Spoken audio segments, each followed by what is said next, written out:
So there's been two earthquakes back to back in California, and now there's going to be a state of an emergency.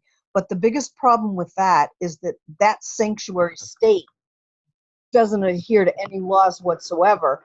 And then the minute there's a disaster, they come in to try to use our tax money for the disaster, but they still don't adhere to any laws in the state.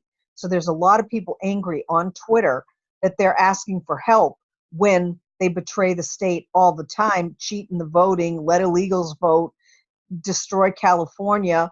LA's a disaster. And then, who knows if they get this package of money, if they'll even use it for the disaster at hand.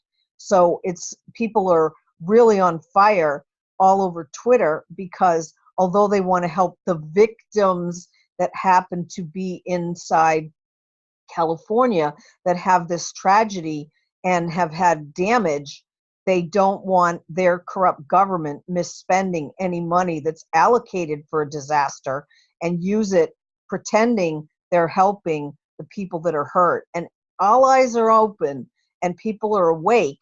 And these people, like in Puerto Rico, when they asked for disaster relief money, it was given, but they didn't even give the supplies to people in need. And they let water in pallets not even get to people, and clothing and all kinds of things, because the corruption was hidden in the disaster. And so now that people have figured that out, they're very leery of helping California. So the main story here is that 900 drivers have been suspended after New Hampshire. And the problem starts in Massachusetts because they had suspended some drivers, but only after they got caught after 7 people died. And it was found out that an illegal that should have had his license suspended and been deported because he had a criminal record, and a massive criminal record and multiple violations at the young age of 23, slipped through the cracks of Massachusetts, and 7 people died as a result. So that prompted the fact that they allowed all kinds of, so it said the registry had a lapse in processing out-of-state suspensions. And that's just because they're a sanctuary state and they don't care. But when this death happened and 7 lives were lost, the spotlight went on them. And this all could have been avoided if Massachusetts wasn't so corrupt. So they had suspended 330, then set 876 more. So it's a total of 1,106 suspensions. And the suspensions are alcohol related, that they had not tracked, and they had been allowing people with past records of drunk driving to still be on the road. So it's a huge deal to catch that many, but this should be something that happens way before there's any kind of a disaster and a crisis and a tragedy. And it said Connecticut officials had notified the Massachusetts registry about Skavinsky or whatever, the driver that killed those 7 people. He had notified them electronically, but it was never processed. So they also mailed the notice, and of course it was ignored. So this prompted everybody to wake up and start doing what they should do and suspend licenses when people drink and drive.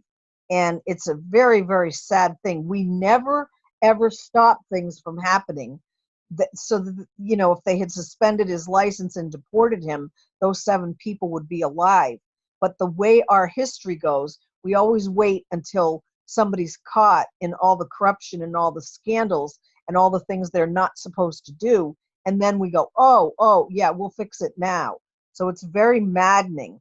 But anyway, at least they caught up with 1,106 people that are hazards on the road.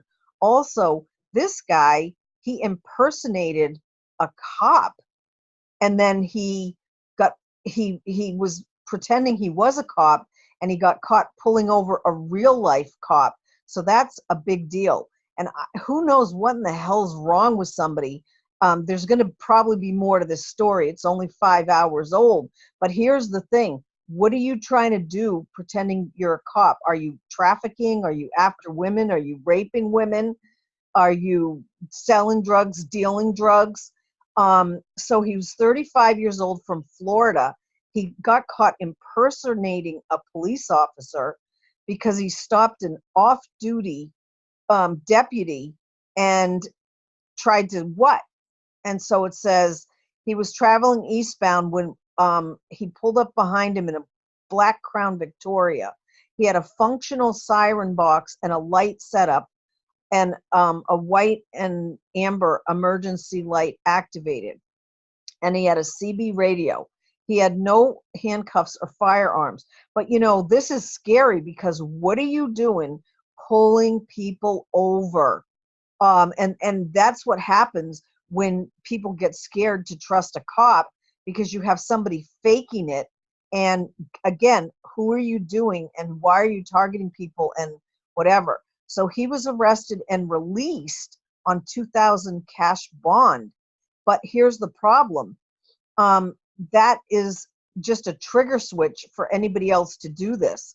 And it's really, really scary that they would let someone out that was impersonating a cop because he should be locked up until he gets charged and like goes in front of a judge and have no bond because who knows what he's doing and why. And what happens with people is they're still not really putting the right consequences with a lot of these types of crimes. This is really, really dangerous. And while we already have no faith in Blue Lives Matter because there's bad cops, the last thing we need is a fake cop. And then a fake cop let out. And again, why?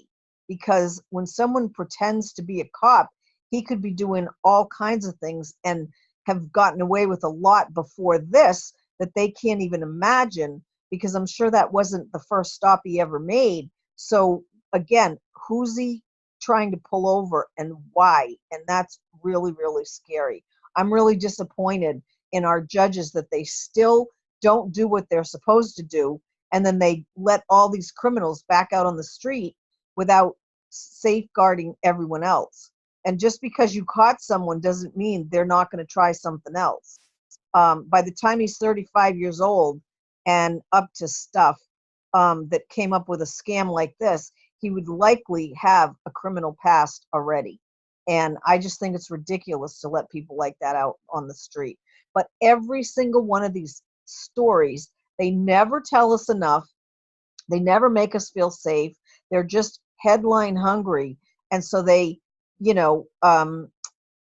just tell us a tiny little story so that we have to keep looking. And then Starbucks is in trouble again because if anybody can remember, after Trump won, there were people making a picture of Trump's face on one of those mud wipe your feet carpets and wiping off their feet on Trump's face inside Starbucks. And they had Trump's face on a trash can, and they were horrible. So the police officers went to Starbucks and they got asked to leave because their employees didn't feel safe, they allege, because they're complete sanctuary liberal type people. And you can't refuse service in a public place like that to anybody, and to refuse it to cops is disgusting.